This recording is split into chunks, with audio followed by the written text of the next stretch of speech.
Olá, pessoal, sejam bem-vindos ao primeiro episódio do seu mais novo podcast sobre conhecimento.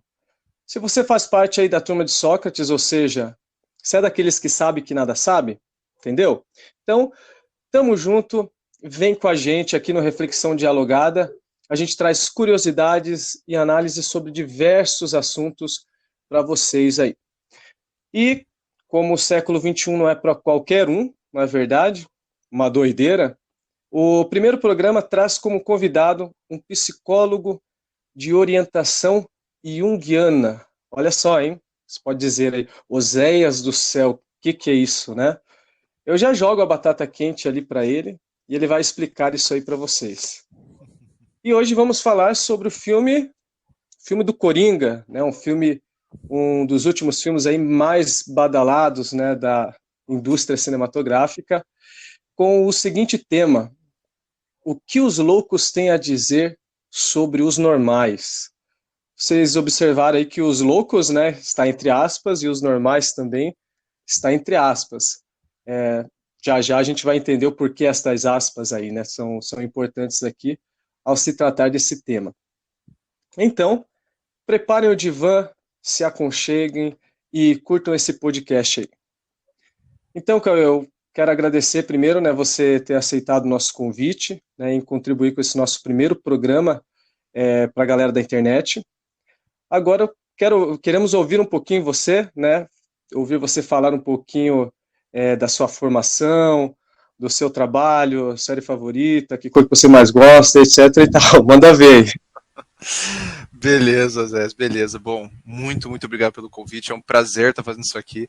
Admito que sempre foi um desejo muito forte em mim participar de um podcast, então sabe que eu estou muito feliz. É um prazer aí estar podendo ter esse debate, essa discussão contigo, e ainda mais com qualquer ouvinte aí que esteja podendo participar com a gente. Muito obrigado pela atenção de todos. E bom, meu nome é Cauê, eu sou psicólogo.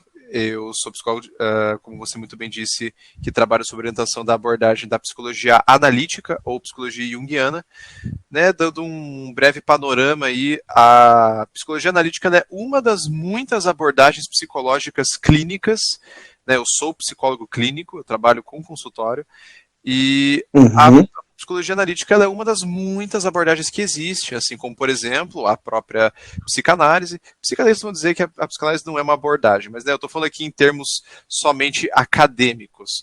E assim como Perfeito. a gestalt terapia, a psicologia cognitivo-comportamental, o psicodrama, entre tantas outras abordagens. A psicologia analítica é uma dessas muitas, criada aí pelo suíço e contemporâneo de Freud, Carl Gustav Jung. Um cara aí, show de bola, que com certeza a galera vai querer conhecer depois do nosso papo aqui.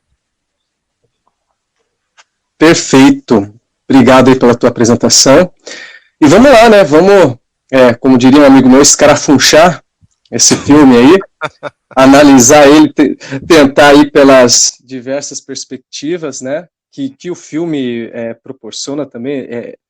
Ele suscita justamente isso, né? De diversos olhares. Vamos traçar um panorama, então, desse filme do Coringa.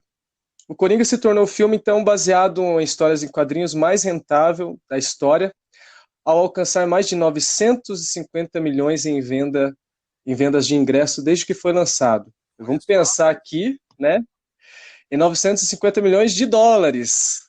Né? Então, se a gente converter em reais, o negócio fica ainda mais Multiplica por 5 daqui a pouco. substancial. Multiplica por 5 daqui a pouco, estamos por aí. O filme conta a história, então, de como Arthur Fleck, interpretado ali pelo grande Joaquim Fênix, né, se transforma no Coringa, o inimigo do Batman e um dos vilões de quadrinhos mais infames da história. O Coringa conseguiu um retorno 15 vezes o valor usado para produzir o filme, de acordo com a revista Forbes. Então os caras ficaram bem felizes com o retorno, pode ter certeza. Né? A produção do diretor Todd Phillips custou 62,5 milhões de dólares, uma fração do que adaptações de quadrinhos normalmente custam. Então, tem esse diferencial, essas curiosidades aí nas cifras, né? Muito importante também. O filme Vingadores Ultimato, por exemplo, vendeu 2,8 bilhões em ingressos, mas custou 356 milhões, gerando um retorno perdão, de apenas 7,8 vezes o valor investido com a produção. Galera de humanas tem que Essas aí, falar. verdade, né? Tem dessa. Essas são algumas informações aí fornecidas, né, pelo site da BBC, por exemplo. Então, pois bem, eu tive a oportunidade, né, de participar de uma roda de conversa aí com o Cauê sobre o filme, e eu me lembro, Cauê, que você começou provocando a galera com uma das primeiras frases do filme. Uhum. E para mim é uma das frases que mais ficaram mesmo assim em minha cabeça. Tem outras também, mas depois a gente vai falar um pouquinho mais sobre ela, detidamente, né? Claro. Que frase é essa, né? Num dos primeiros encontros com a assistente social, você com certeza lembra, Arthur Fleck pergunta o seguinte: sou só eu ou o mundo está ficando mais louco lá fora? Então eu vou até repetir, vou até repetir. Sou só eu ou o mundo está ficando mais louco lá fora? Depois aí de você comentar a pergunta, a gente fala um pouquinho dessa questão do louco, né? Do problema dessa palavra. Uhum. Mas e aí, Cauê, se não fosse a assistente social na frente dele, mas o assistente social Cauê, o que você responderia pro Arthur Fleck? Olha, rapaz, eu admito que em diversos momentos desse filme eu queria ter entrado na tela para bater um papo com esse cara, porque eu acho que o Coringa ele se tornou esse fenômeno que você eu trouxe todos os números que elucidam isso perfeitamente, porque o Coringa ele é um filme que fala da Uhum, gente. Eu acho que em muitas coisas esse filme toca e aborda de diversas maneiras, mas se eu fosse resumir uma única questão que esse filme fala é sobre a vulnerabilidade humana. Vulnerabilidade essa que está cada vez uhum, mais e mais presente e tem sido algo cada vez mais e mais difícil de se lidar por uma brutal falta de acolhimento. E o que que eu diria, cara? Acho que o meu lado mais pessoal ele vem e diz: será que algum dia as pessoas não foram loucas? Mas eu, uhum, honestamente, hoje, como um clínico, talvez eu pediria para o Arthur me descrever o que, que é essa loucura. Porque o filme retrata uhum, perfeitamente como o Arthur ali ele está refletindo um fator social, coletivo, né? De uma massa. Né? Ele vive numa sociedade, ele vive numa cidade extremamente violenta, criminalidade altíssima, manifestações, revoltas em uhum, ebulição, e ele acaba refletindo isso também. Mas isso toca ele de maneira muito pessoal e também tem muito a ver não só com a vida social dele, os fatores ambientais, comunitários e coletivos, mas também com os fatores subjetivos. perfeito. Tem a ver com a história dele. Então eu Uhum, pediria para ele me explicar o que, que é essa loucura, o que, que ele entende por loucura. E eu acho que é importante para a gente trazer, né? Afinal, o que, que é loucura? uhum. Então, acho que essa é a grande questão, né? Que existe uma literatura muito vasta, né, a respeito até da loucura.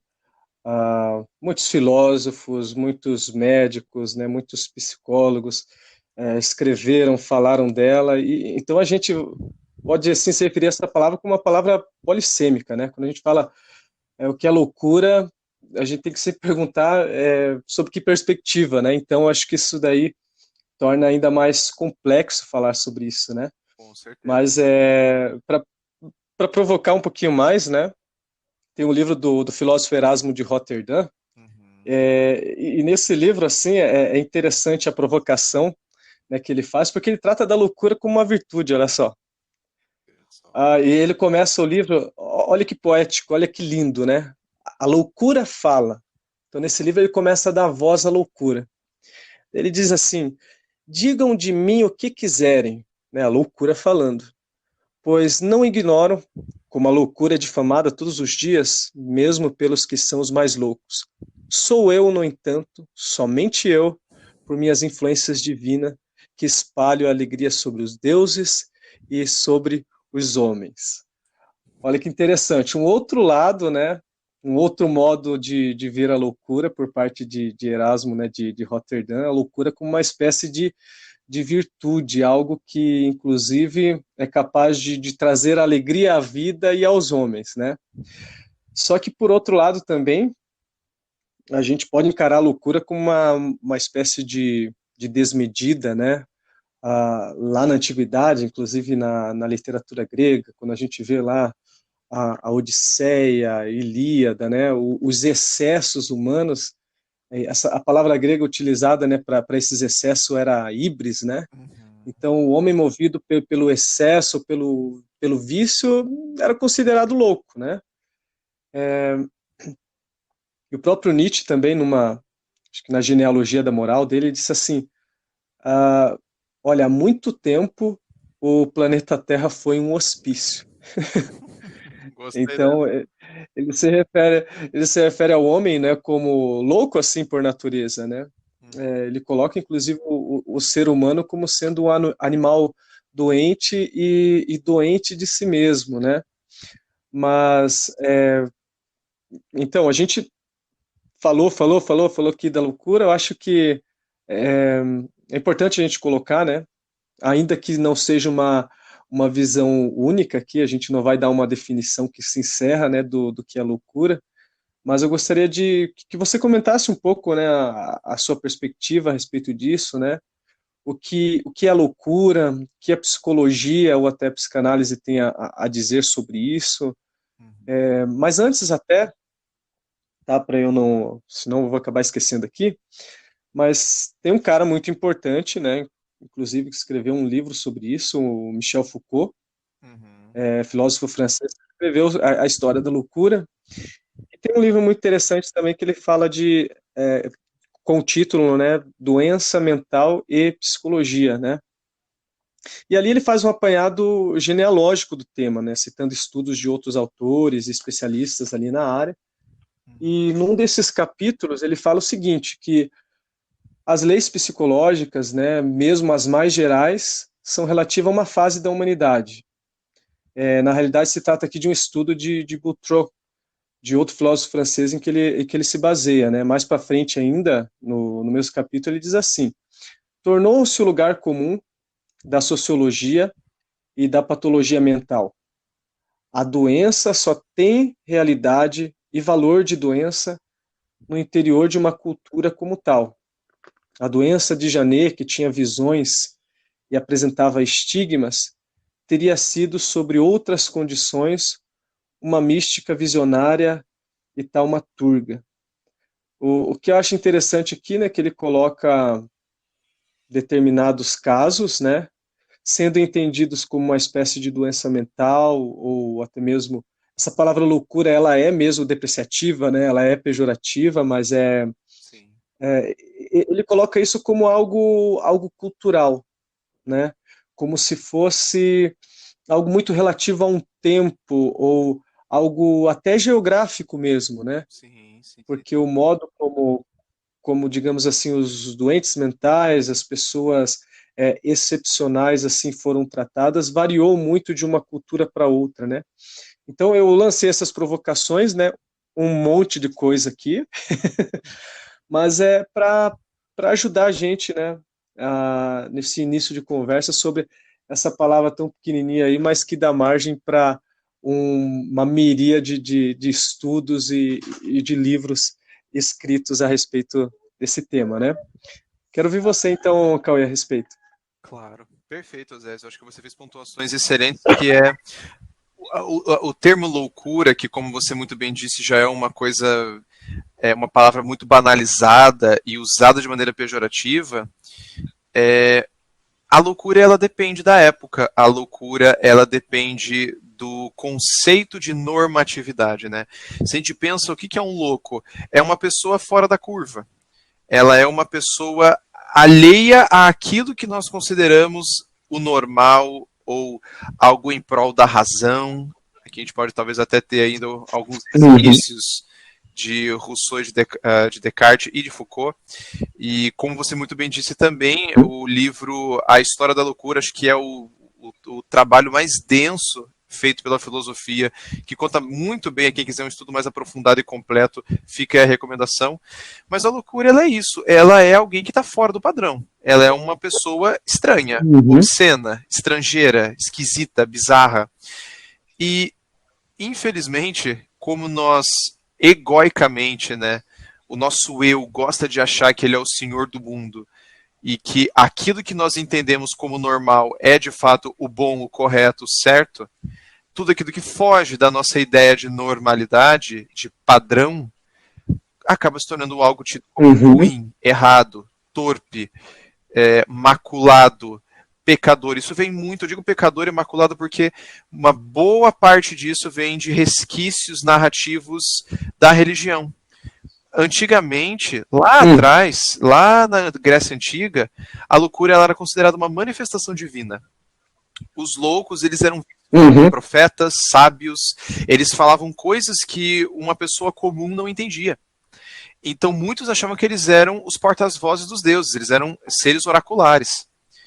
E já na era medieval, na sequência, né, que a igreja cristã tinha o poder diante da sociedade e ela intermediava essa relação entre o divino e o homem, né, que até então era ocupado pelos loucos, a igreja virou e disse que os loucos eles eram seres diabólicos, demoníacos, sujeitos a serem exorcizados, caçados, presos. No máximo, um sujeito, entre muitas aspas, né, a gente está usando esse termo louco só pela familiaridade. De maneira alguma querendo dizer algo pejorativo. Mas caso o louco fosse alguém com status, com nome, com dinheiro, ele podia pagar ali a igreja, né, muito semelhante nos dias de hoje. Né, o pobre que está fora do padrão, ele é um maluco, ele é alguém que tem que ser internado. Um rico que está fora do padrão, ele é excêntrico. Ele é um artista incompreendido, ele é um gênio indomável. Então, né, já desde lá de trás, desde a era medieval, a posição social e financeira tem muito a ver com essa consideração e a maneira como a sociedade nos vê, até mesmo nesses casos. Depois, o Renascimento vai surgir, e o Renascimento ele vai vir com essa ideia de que o homem é o centro de tudo. Com o tempo vai se passando, né, vai se estabelecendo um comércio cada vez mais burguês e capitalista, e os loucos eles passam a ser vistos como qualquer tipo de ser que não compactua com a norma padrão, o status quo do Estado, do capital.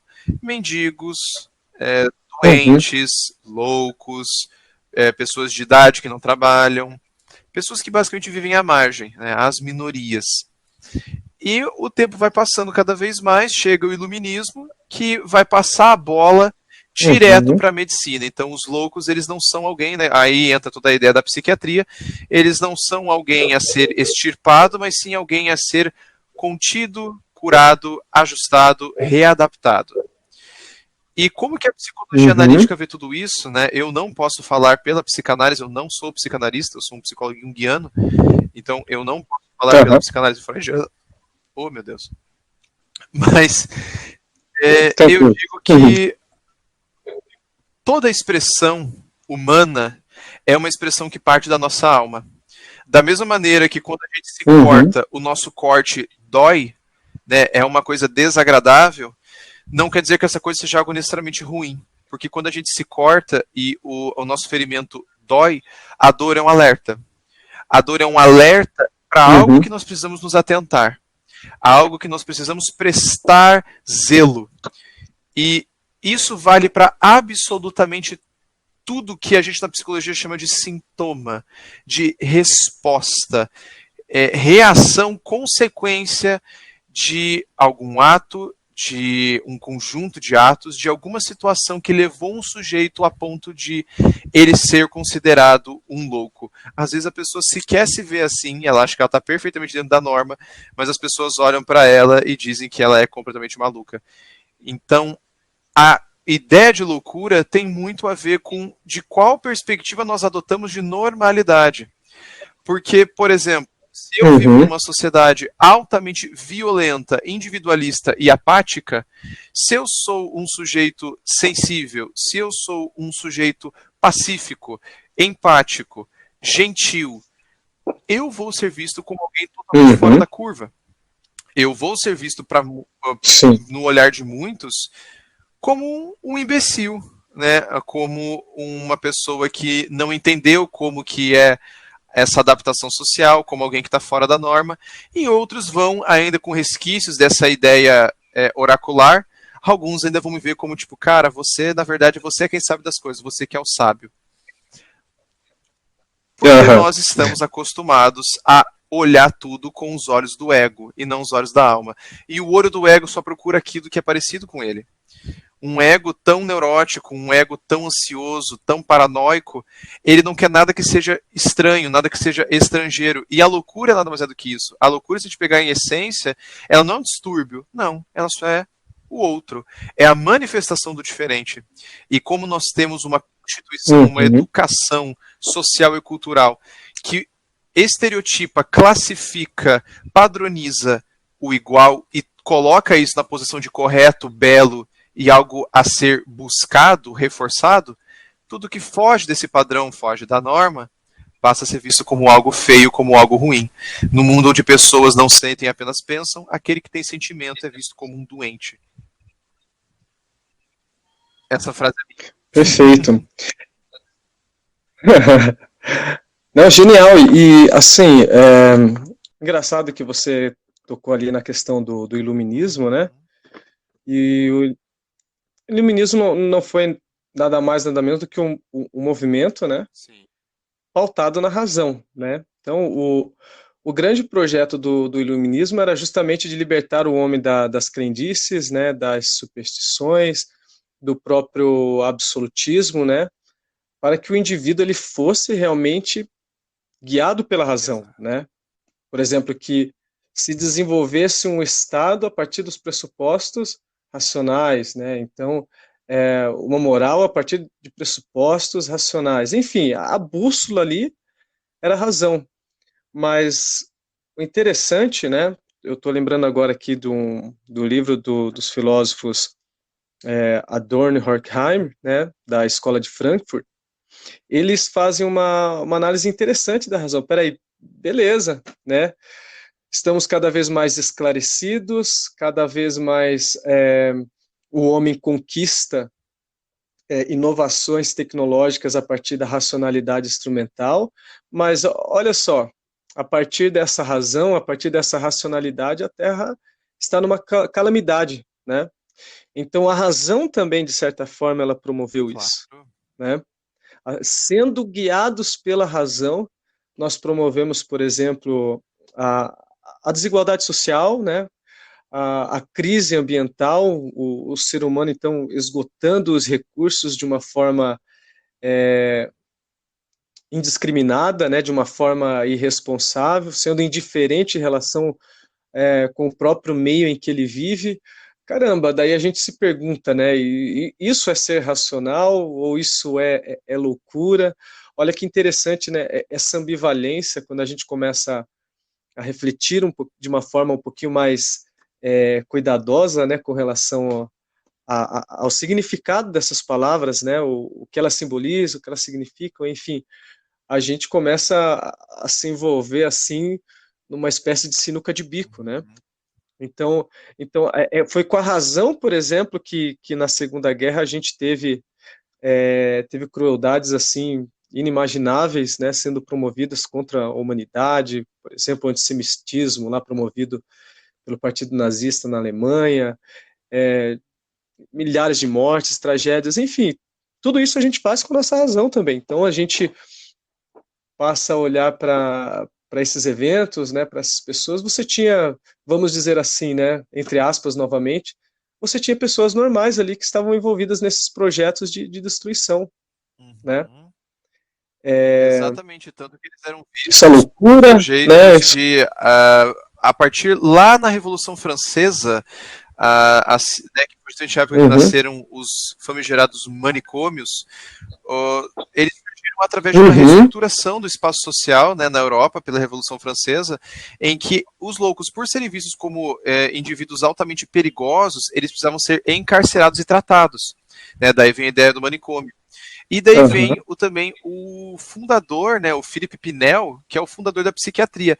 Tanto que, eu não sei se você cresceu com essa palavra, mas eu ouvia minhas tias e minha mãe, das minhas famílias, falarem que quando uma pessoa ela era maluca, quando ela era louca, né, no termo bem leigo da coisa, elas falam que, não, esse Ele é Pinel. Ah, sim. E esse aí tá bem Pinel.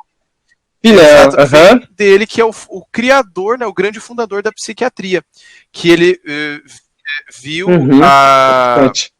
os distúrbios mentais, e como você disse, partindo dessa razão, como algo puramente racional, Uhum. mental e fisiológico. E não levava em consideração nada de sentimental, emocional e, acima de tudo, de psicológico. E isso, quem vai lutar e debater isso Uhum. são vários outros autores, psicólogos, psicanalistas e até filósofos que vão estar combatendo, que tanto que com o tempo, principalmente aqui no Brasil, vai surgir com a maravilhosa e grande Nise da Silveira, uma reforma psiquiátrica que buscou uma abordagem mais simbólica, mais psicológica, artística e humanizada de atendimento e trabalho com aqueles que estavam em retiros psiquiátricos.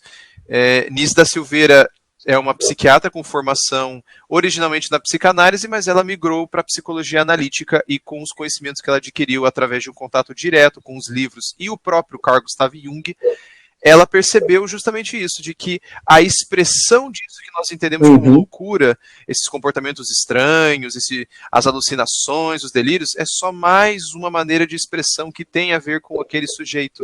Então, antes de nós queremos calar, reprimir e oprimir esse sujeito, nós temos que acolhê-lo e dar espaço de expressão para que ele possa elaborar esse conteúdo, porque ali é uma ferida que está doendo. Ali é algo que está buscando atenção, expressão e um lugar para poder habitar e se elaborar psicologicamente. Tanto que tem até hoje o Museu das Obras Fantásticas, Uhum. que os pacientes diagnosticados com esquizofrenia de Nise da Silveira faziam artes maravilhosas.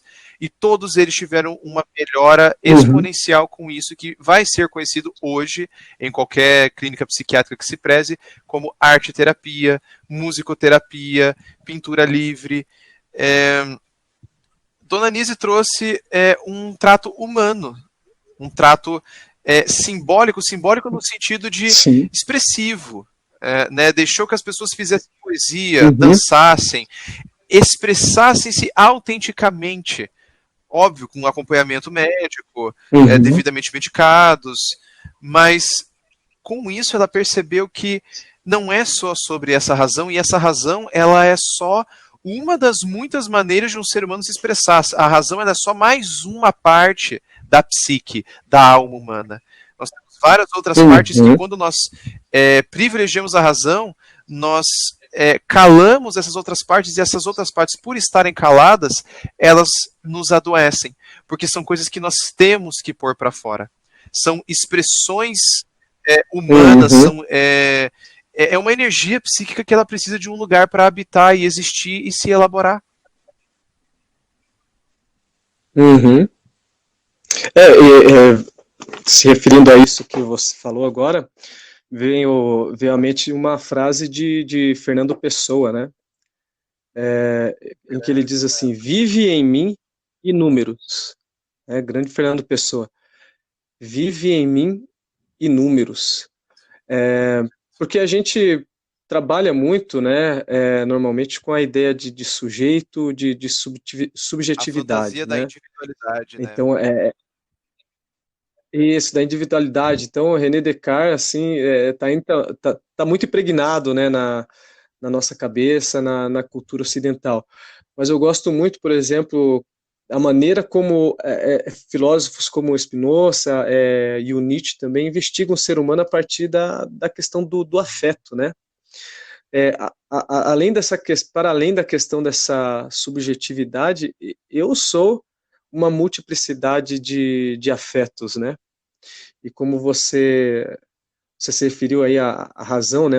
Um dos nossos aspectos, né? Vou pegar emprestado esse termo aqui, né? Lógico que tem uma implicância filosófica muito Fique à séria, vontade. muito grande, né? Mas vou pegar emprestado aqui. A razão também é um dos nossos afetos, né? As emoções, a raiva, vamos dizer aqui também a loucura, o amor, enfim, são afetos, né? Eu sou uma multiplicidade de afetos e, e a gente não dá voz, né? para todos esses afetos, né? A gente não aprende a lidar com isso, né? Não sei se você vê dessa maneira também como a coisa acontece na nossa cultura, no nosso cotidiano, Quando a gente né? puxa para o filme do Coringa, que a gente já está meia Uhum. hora falando, a gente não puxou para ele, mas justamente porque esse tema ele dá muito pano pra manga. O Arthur Sim, sim. Fleck, ele é um sujeito, ele é um personagem totalmente desprovido de qualquer tipo de acolhimento. E é só através do acolhimento que nós Ah, somos ensinados a nos relacionar autenticamente e de maneira transparente com a uhum, nossa própria natureza. Você está sendo perfeito quando você traz essa ideia de uhum, nós somos muitos, né? Existem muitos que habitam em mim. Porque isso é uma ideia uhum, junguiana, isso é psicologia analítica pura. Quando nós falamos da nossa ansiedade, da nossa aham, depressão, da nossa alegria, da nossa tristeza, a gente não só está falando de uma pluralidade nossa, mas nós estamos falando de coisas que vão muito além do nosso eu, muito além da nossa individualidade. Nós estamos falando sobre questões familiares, sociais, culturais, coletivas e até mesmo humanas que transcendem o tempo, que é o que o Jung vai chamar de arquétipos, né, que uhum, são esses conjuntos psíquicos inatos em potencial que todo ser humano tem. Seria o equivalente ao que nós entendemos como uhum, instinto, né, na fisiologia nós temos instintos físicos. O arquétipo ele seria, entre muitas aspas, um instinto psíquico, né? O potencial da gente, por exemplo, todos temos o potencial de sermos pessoas agressivas. Existe o arquétipo da agressividade. E muitas vezes esse arquétipo da uhum, agressividade ele está ligado à figura do homem. Então, todas essas imagens elas vão uhum, se formando através da cultura, através das relações, através de conforme nós vamos experienciando a vida, a alma, a psique vai se manifestando e esses arquétipos, esses potenciais psíquicos sim, inatos vão se expressando. O Arthur Fleck sempre teve o Coringa dentro uhum, dele, mas conforme ele foi elaborando, se relacionando, isso foi sendo cada vez mais e mais manifesto a ponto de que tomou conta dele. Pois ele nunca se relacionou com aquele lado dele, ele não se permitia. Ele estava sempre sendo oprimido. E como ele estava sempre sendo oprimido, em algum uhum, momento ele se tornou opressor, né? Parafraseando aqui o nosso grande Paulo Freire. E aonde aham, não existe acolhimento, aonde não existe uma educação para a liberdade, para o sujeito se ver livre e pertencente a uma sociedade, coisa que Arthur Fleck não se sentia, tanto que o grande desejo dele era ser visto, era ser reconhecido, uhum, era um abraço, ele, bom, já que aham, eu não consigo no amor, vai ser na dor. Já que todo mundo nessa sociedade se faz presente através da violência, eu o farei também. Então ele reproduziu o meio. Ele reproduziu não só o uhum, meio, mas também reproduziu aquilo que já existia dentro da história dele. Arthur teve uma história pessoal, ele foi abandonado, ele tinha uma mãe muito violenta, um padrasto muito violento, uma vida muito violenta. Então, como que ele não se tornaria violento, né? Como que ele não seguiria esse destino? uhum, Eu acho que a grande crueldade do filme Coringa é que ele é um filme que você sabe onde ele vai dar. Porque, da mesma maneira que aquele seriado, 13 Reasons Why, 13 Razões do Porquê, que fala sobre suicídio, é um seriado que ele constrói uma narrativa sim, sim, própria para aquela menina cometer suicídio. Dá todos os motivos imagináveis que um ser humano precisa, e até mais uhum, um pouco, né? Como eu até brinquei com você quando a gente fez a roda de debate uhum, sobre o Coringa lá na clínica, ela precisou de 13 motivos. Se tivesse acontecido comigo tudo que aconteceu com ela, eu já tinha desistido no quinto. Porque é absurdo o que aquela menina passou e sim, é é, absurdo o que o Coringa passou.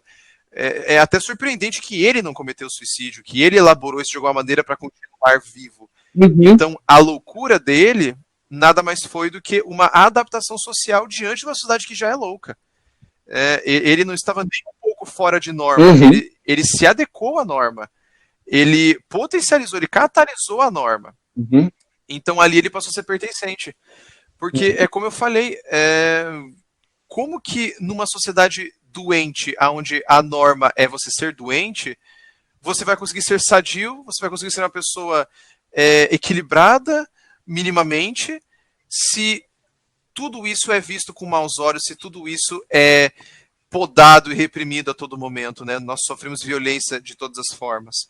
Isso, claro, não é como se a nossa sociedade fosse uma sociedade uhum, unilateral. A predominância social é essa, a nossa cultura é essa. Isso tem muito a ver com a nossa história, especialmente o Brasil. A violência faz muita parte da nossa história, com minorias especialmente. Mas eu queria, né, você trouxe aí o grande Fernando Uhum. Pessoa, eu queria trazer o grande Chorão, com um pequeno trecho aqui da música dele que Aham. diz o seguinte: eles dizem que é impossível encontrar o amor sem perder a razão, mas para quem tem pensamento forte, o impossível Olha é só só. questão de opinião.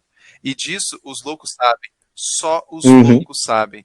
Então o louco, novamente, aqui é dado a potência dele novamente de, cara, isso que você está Uhum. sentindo não é algo necessariamente errado, é errado dentro de uma perspectiva de norma. Mas, poxa, você é violentado, é claro que você vai se sentir mal, é claro que você vai se tornar uma pessoa violenta, e isso, de maneira alguma aqui, passando pano, justificando os crimes que são feitos Uhum. através disso. Né? A Sim, sim. desumanidade não pode ser motivo para nós nos desumanizarmos. Pelo contrário, é diante da desumanidade que temos que buscar a nossa humanização. Foi diante da desumanidade dos tratamentos Uhum. psiquiátricos que Dona Anísia da Silveira olhou e disse: não, isso aqui está errado. Eu estou estudando, eu estou trabalhando e eu sei que a gente pode fazer diferente. Então vamos fazer rotas diferentes, vamos buscar outros padrões, outras formas de existir e de viver. E isso tem muito a ver também com o que a gente faz dentro de uma terapia. Com certeza, uma terapia junguiana. Nós buscamos não aquilo que Uhum. é certo e que é errado, mas aquilo que é Sim. do sujeito, aquilo que é da sua particularidade. E loucura, Oséias, tá falando de particularidade, tá falando de Aham. excentricidade, de obsceno, porque, cara, isso você só vê naquilo. Sabe quando a gente fala coisas do tipo, Uhum. meu Deus, e você perdeu a cabeça. Nossa, mas você tá maluco? É sempre quando uma pessoa Uhum. fala alguma coisa que ressalta aos olhos, que pula no nosso coração, que fica assim, meu Deus, eu nunca ouvi isso, ou isso é algo muito original, arriscado, é a híbris, né? É um exagero, aquilo que você estava comentando. A híbris que Aham. tem a ver com uma Isso. arrogância, com uma soberba e com um orgulho, mas também sem essa potência e esse ímpeto que a híbris traz, nós não conseguimos encontrar a coragem de sustentar a nossa loucura e entender que a nossa loucura faz parte dessa nossa pluralidade. E é através da nossa Uhum. loucura, é através do nosso sintoma, é através das nossas dores, é através das nossas raivas, é através da nossa depressão, da nossa ansiedade, que nós podemos ir de encontro a nós, a nossa identidade, a nossa autenticidade e também de encontro ao outro, de encontro ao diferente. Porque a diferença habita Uhum. a essência humana, a diferença e a pluralidade é própria da essência humana. Então, quanto mais nós padronizamos, quanto mais nós estereotipamos, quanto mais nós criamos caixinhas, mais nós estamos matando a psique, matando a alma humana, que é imaginação, é poesia, é metáfora, é espontaneidade por excelência. Então, quando a gente tira essa espontaneidade, coisa que Nise da Uhum. Silveira foi buscar em seus tratamentos, e trouxe melhoras muito significativas, melhorou muito a qualidade de vida dos sujeitos a quem tratou, é exatamente isso que ela vai fazer. E é isso que a psicologia Uhum. analítica vai buscar. Não calar a loucura, mas ouvi-la e entender que a loucura, ela não é, muitas vezes, em nada uma loucura. Ela é algo extremamente sensato. Então, é muito sensato a gente se cortar e Uhum. sentir dor. Que bom que sentimos dor. Porque se você não sentisse, aquela ferida ia ficar sangrando, infeccionar, e você podia morrer. Sim. Então, a dor, o desconforto faz parte dessa interiorização psíquica e do que a gente pode chamar até mesmo um amadurecimento psíquico, que tem tudo a ver com a gente tornar a vida mais possível. A gente tirar um pouco esses fardos de a minha Uhum. ansiedade, a minha loucura, a minha arrogância, a minha raiva, a minha depressão, e muito mais a depressão, a raiva, a loucura, que são coisas que não me definem, mas são coisas que existem dentro e fora de mim e de vez em quando eu me relaciono. Então a gente não fica preso a uma unilateralidade Uhum. psíquica. A gente não fica neurótico nisso, a gente não fica enrijecido e adoecido nisso. Quem diria, né? A loucura, na verdade, tem tudo a Uhum. ver com uma psique saudável. Olha só.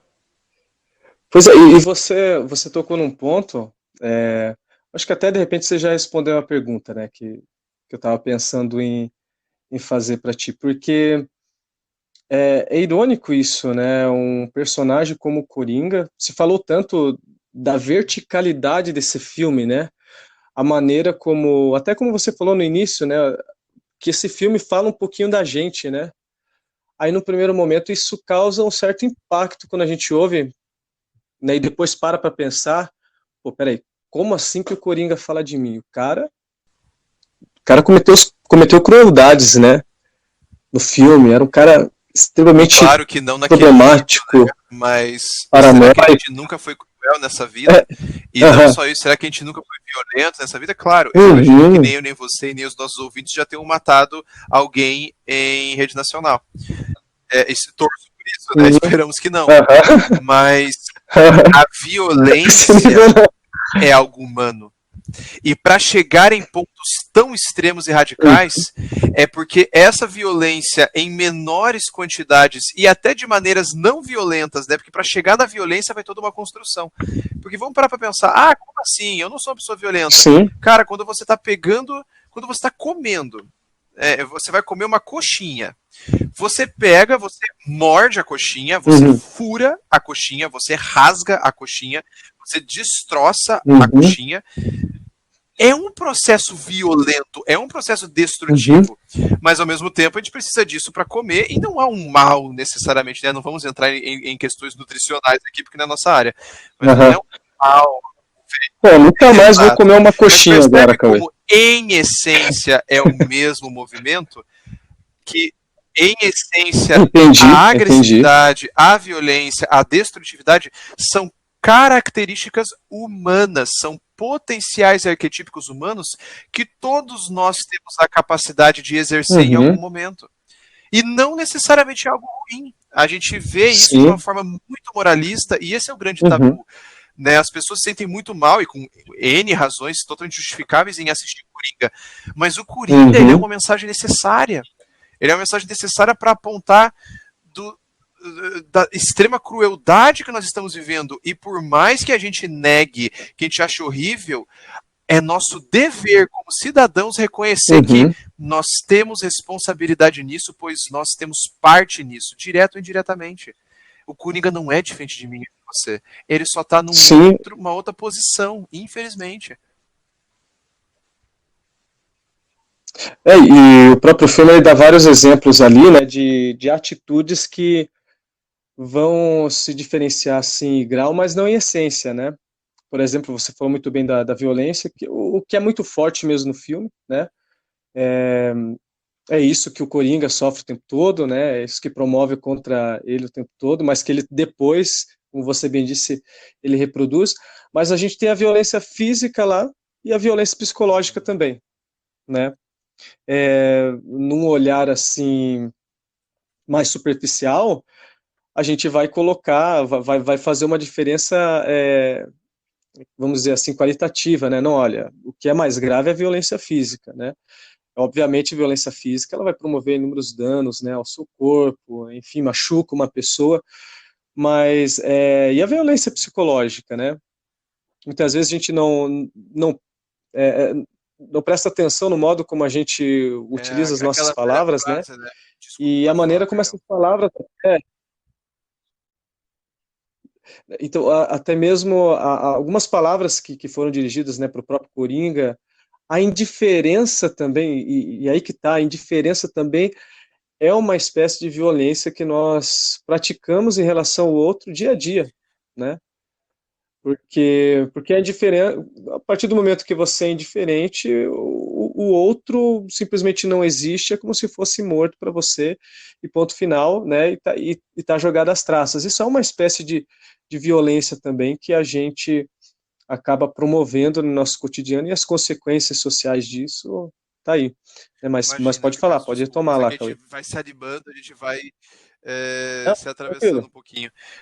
Rapaz, é muito, muito bacana você trazer isso, porque a gente está tão acostumado e como nós entendemos dentro da nossa narrativa que a violência física é pior, aqui a gente ainda está naquela velha ideia de que a dor e os problemas vêm pelo fisiológico e não pelo psicológico. Isso ainda é um preconceito, uma resistência Uhum, à psicologia, sim. porque nós normalizamos tanta coisa como, por exemplo, o bullying. né? Você tirar sarro de uma pessoa, você violentar uma pessoa psicologicamente, você chamar de Sim. brincadeira quando só você tá rindo, né? E isso é algo extremamente comum, é extremamente normalizado. A violência, Zé, é uma coisa tão normalizada na sociedade que Uhum. nós não temos um termo antagônico à violência, né? Nós não temos um ponto que contrapõe uma outra palavra Uhum. que é o oposto de violência. Não, nós temos a não violência, de tão normalizada, de tão comum que ela é. E quando a gente pensa em questões psicológicas, eu já te falo, Uhum. se você leva um soco, Oséias, claro que vai doer, claro que vai ser horrível, mas vai ficar um roxo, Uhum. você vai melhorar e eventualmente aquilo vai sumir. Mas todo o impacto de você ter sido agredido pela pessoa que você foi agredido, o momento que você foi agredido e tudo que reverbera psicologicamente, isso é uma coisa que você pode carregar para a vida. Então, aquela velha história de paus e Aham. pedras quebram meus ossos, mas palavras não me atingem. Olha, eu gostaria de conhecer quem que disse Uhum. isso, porque essa pessoa aí tá bem equivocada. Talvez ela não tenha ouvido as palavras certas. Sim, verdade. Sim, não concordo contigo. E assim, uma outra frase que ficou na minha cabeça, né, com relação ali, não foi uma frase dita pelo Arthur Fleck, né, mas ele escreve num papelzinho. Você pode observar assim no papelzinho está escrito o seguinte: a pior parte de ter uma doença mental é que as pessoas esperam que você se comporte como Eis se aí a não grande tivesse. violência. Eis aí a grande Então, violência. A necessidade de ah, padronizar e a dificuldade isso é grande de se violência. relacionar com o diferente. Uhum.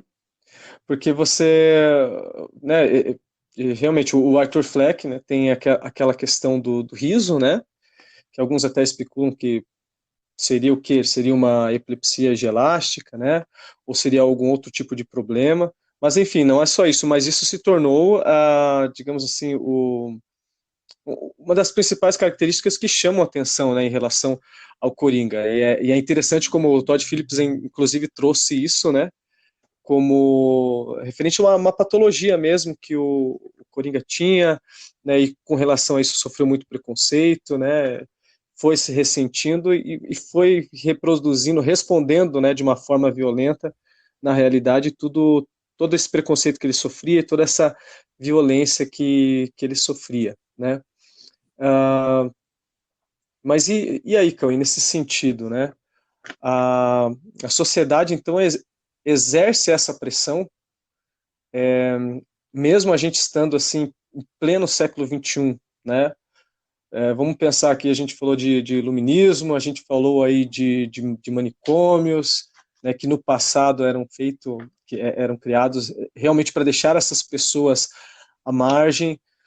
Não mudou muita coisa, a gente ainda continua marginalizando, a gente ainda continua esperando que as pessoas se comportem, né, de acordo com os nossos padrões, ou não, nós nos tornamos um, uma sociedade melhor, não diria mais tolerante, mas só que mais acolhedora em relação a pessoas que apresentam doenças mentais, pessoas com transtornos, principalmente se a gente parar para pensar, né, nesse aspecto que a gente falou aqui, dos Se a manicômios. gente Né? pensar, né, e aqui eu resgato a reforma psiquiátrica protagonizada por Nísio da Silveira. Se a gente pensar que não melhorou, a gente vai estar equivocado. Se eu disser que não melhorou do que um dia foi, como a gente já deu todo o panorama Uhum. histórico aqui, a gente vai estar cometendo uma injustiça. Agora, se eu te falar, e aqui saindo Sim, da sim. ideia da loucura psiquiátrica e manicomial, mas entrando nessa nossa xenofobia psíquica, vamos chamar assim, de se relacionar com alguém diferente, de Uhum. se relacionar com um Sim. estrangeiro. Eu acho que eu não preciso nem dizer Uhum. que nós, como cultura, como sociedade brasileira, e mundialmente falando, claro, mas também individualmente, falta muito. Uhum. Falta muito para a gente poder dizer que a gente é de fato uma sociedade acolhedora. Nós estamos melhorando e esse debate Uhum. existe e precisa existir cada vez mais. Porém, há muito o que se fazer. Uhum. E com relação, ainda, Cauê, a gente falou um pouquinho disso, né, e tal, talvez em outras palavras ali, não sei, né, mas o Coringa, como falar de responsabilidade, por exemplo, individual em relação aos atos cometidos pelo Coringa, praticados pelo Coringa durante o filme, né? Se, por exemplo, a gente falar de loucura, né, como um estado em que a pessoa ela não está no uso pleno das suas faculdades mentais, né? E se a gente pegar também como exemplo tudo aquilo que o Coringa sofreu, as oportunidades que não deram para ele, né, o espaço que ele não tinha na sociedade, ou de repente você pode dizer ali que tinha, lembrando sempre que a gente não está querendo aqui justificar nada do que o Coringa fez, nenhuma violência que ele reproduziu, mas a gente está problematizando, né? Como falar assim de liberdade, de livre-arbítrio para um cara que precisa, né, de políticas públicas lá, né, que daí depois ele perdeu assistência, a prefeitura parou de fornecer recursos, já não era mais acompanhado, já não tinha mais remédios, enfim, como falar que um cara desse foi livre, ele foi responsável por tudo aquilo que ele fez, né? Ou não, a sociedade seria mais responsável por tudo que aconteceu com o Coringa, né? E o Coringa ele é resultado da sociedade, é resultado de um tempo, né? Queria que você comentasse um pouquinho isso, né? Eu sei que é algo complexo para todos nós, para muitos filósofos, para muitos psicólogos, mas queria que você comentasse um pouquinho esse problema. São as duas coisas, Oséias. São tanto responsabilidade Uhum, do coletivo, do Estado, da comunidade, do ambiente que influencia drasticamente na nossa formação como indivíduo, como também da responsabilidade desse indivíduo que até um certo uhum, momento ele tem sim noção do que ele está fazendo. Então é muito delicado falar disso, então vamos com uhum. cautela aqui. A dádiva da ignorância, ela existe, É. mas as consequências daquilo que a gente faz em ignorância também existe. Então, mesmo que eu não saiba o mal que eu estou fazendo, o mal Uhum, ainda assim é feito. E não só um mal que recai sobre mim, mas em toda uma coletividade de pessoas que eu tenho que levar em consideração.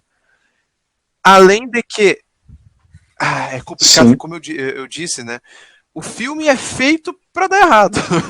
o roteiro construído para dar naquilo. Então, assim, é muito Sim. complicado, porque eles botaram um Estado falido, uma revolta que já existia, uma vida miserável. Então, assim, realmente, como é que a gente pode responsabilizar esse homem? Se a gente problematiza aqui e pensa um pouco, todo ser humano ele vai seguir, Uhum, pelo menos no início da vida dele, os modelos relacionais e de personalidade que ele teve ao longo da vida. Se, por exemplo, eu tive uma mãe ou um pai, né, um criador ou uma criadora muito agressivo, eu vou passar a repetir, né, de uma forma muito branda aqui, né, falando, vou passar a repetir essa agressividade. sim, sim. Porém, um ser humano não se resume em agressividade. Nós também sabemos ser gentis, sabemos ser sedutores, sabemos ser afáveis, Uhum, sabemos ser carinhosos, sabemos ser melancólicos. Isso tudo são expressões psíquicas que fazem parte da nossa alma. Mas se eu encontro cada vez menos lugar para eu expressar em sim. todos esses outros lugares, eu vou estar cada vez mais e mais preso à única coisa que eu consigo encontrar expressão, que é a agressividade.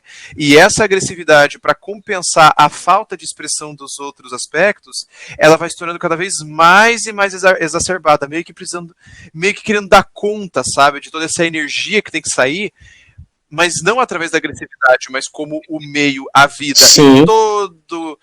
toda a narrativa que eu adotei como realidade, como correto e errado, não me permite expressar por vias não destrutivas os outros aspectos, eu acabo expressando por via destrutiva. Então eu te Uhum, digo, isso é responsabilidade de todos. sim. Isso é uma questão sistêmica, complexa e plural. Nós não podemos falar de indivíduo sem falar de coletivo, e não podemos falar de coletivo sem falar de indivíduo. Uhum. Uma coisa anda com a outra. É, exatamente, é preciso haver essa reciprocidade, vamos dizer assim, crítica, né? É, com relação a diversos problemas sociais, né? E aqui acho que foi predominante também a questão da violência, o efeito que ela tem sobre o outro, o efeito que ela tem sobre a sociedade, a responsabilidade que a sociedade tem, principalmente pessoas, né, com algumas especificidades, como o Coringa muito bem exemplifica, né, nesse filme. É interessante a gente colocar, né, a sociedade aqui também em questão, como a gente está colocando, né, sem também isentar o indivíduo, né, porque senão a gente cai naquela ideia de que a única maneira da gente resolver, né, o problema da nossa sociedade é você, bom, aquele que não se encaixa ou a gente põe à margem ou a gente elimina, na verdade. Ou a gente põe à margem ou a gente elimina. Né? O discurso Mas que daí me vê vem à o mente outro, a desculpa te frase. cortar, mas só para ter pontuamento, o discurso que vê o outro como vírus, né? Isso. É a Não, fantasia não, não, narrativa do tranquilo. vírus, algo a ser eliminado, né? Você é o coronavírus, tem que limpar, tem que higienizar. Uhum. E que coisa, Sim, né, sim. cara? Que dificuldade que esse equilíbrio tem de ser contaminado pelo outro. Ninguém chama. A troca do outro que pode trazer, sabe Deus o quê? Não, não, vou ficar aqui Aham. na segurança da minha neurose, do meu ego bem estruturadinho, da minha noção de certo e Aham. errado, de loucura e normalidade. Não, deixa eu ficar aqui no meu padrão. Claro, necessário, nós temos um ego, nós temos que ter um determinismo. Mas eu acho que dá para ter também, juntamente disso, uma Sim. variabilidade, uma flexibilidade, uma abertura a outras perspectivas, né? O perspectivismo e o determinismo, eles podem andar juntos, penso eu. Agora isso vai de cada um. Sim.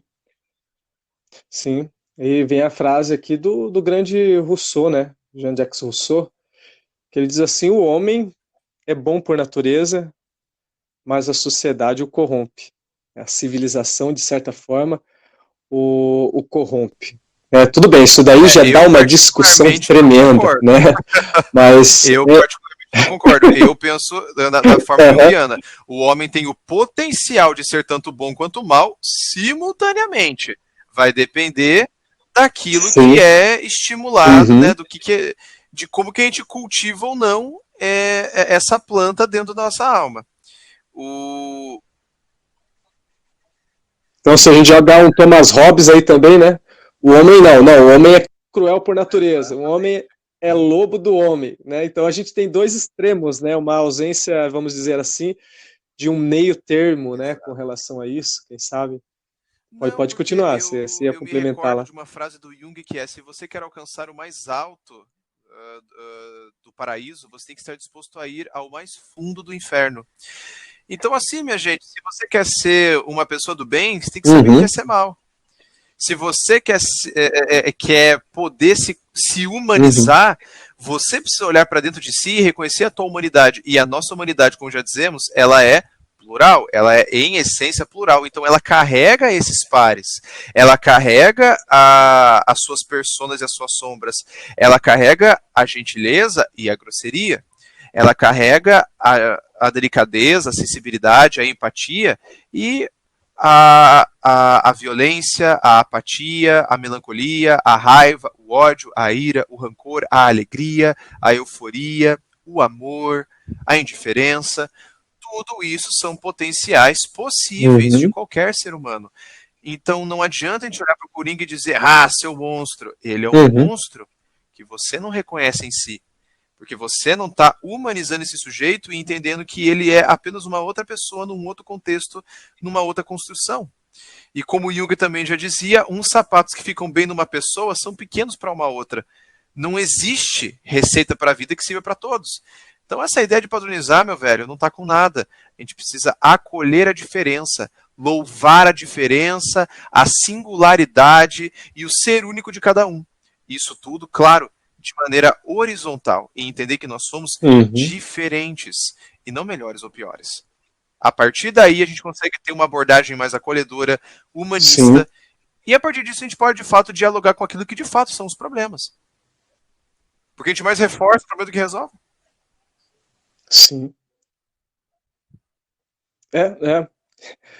Exato. E vou até fechar aqui parafraseando Nietzsche, né? Diante de tantos problemas, né, que a gente luta na sociedade, né, a gente luta no mundo aí, ele diz assim que ao lutarmos contra monstros, né, a gente tem que tomar cuidado para não se transformar em um também. Então, quando você está diante de um abismo, esse abismo olha para você também.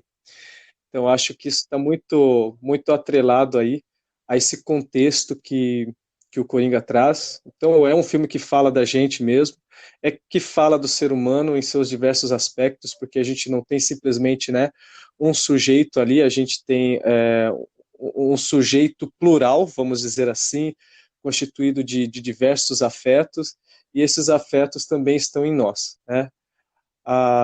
Eu quero agradecer você, Cauê, por essa Imagina. reflexão, essa análise aí, essa conversa que a gente fez. Foi bem bacana, bem produtiva. Aprendi muito com você também. E eu gostaria que você desse uma dica cultural aí pro pessoal, para que possa enriquecer um pouquinho mais o tema, de repente se aprofundar mais com relação a esse assunto que a gente Bom, discutiu aqui. Oséias, eu que agradeço. Foi um prazer aí gravar meu primeiro podcast. Admito que eu tô bem animadão aqui. Uhum, E em relação a indicações, eu separei aqui uhum, algumas coisas para o pessoal. Quem tiver interesse em conhecer um pouco mais sobre a história da reforma psiquiátrica e como que seria uma psiquiatria junguiana, assistam o filme Nise, o Coração da Loucura, que é a história da Nise da Silveira, essa percursora da psiquiatria analítica aqui no Brasil e um dos maiores nomes da uhum, medicina, tanto no Brasil quanto no mundo afora. Também recomendo o texto do grande Machado de Assis, O Alienista. Se vocês querem entender sobre normatividade, sobre o julgamento uhum. psiquiátrico, eis um textinho curto, pouco mais de 20 páginas, vocês encontram na internet, O Alienista de Machado de Assis. Para quem quer um estudo mais robusto, né, a gente já falou aqui da história da Uhum. loucura de Michel Foucault, e para quem quer se familiarizar um pouco com a psicologia analítica, eu recomendo aí tem vários livros do Jung. Um bom livro para se começar, para quem não conhece, é O Homem e Seus Símbolos, e que é um livro que ele mesmo escreveu para quem quer conhecer e se familiarizar melhor com o conceito dele. E caso vocês tenham de fato um interesse, a clínica na qual eu trabalho se chama Arques Psicologia, escreve Arches Psicologia. É uma clínica que eu fiz a roda de debate sobre o filme do Uhum. Coringa, no qual o Oséias participou. Foi muito, muito bacana, muito produtivo. E justamente porque nessa clínica a gente não só atende com Joia, excelente. psicoterapia, com atendimento psicológico, mas também nós fazemos eventos.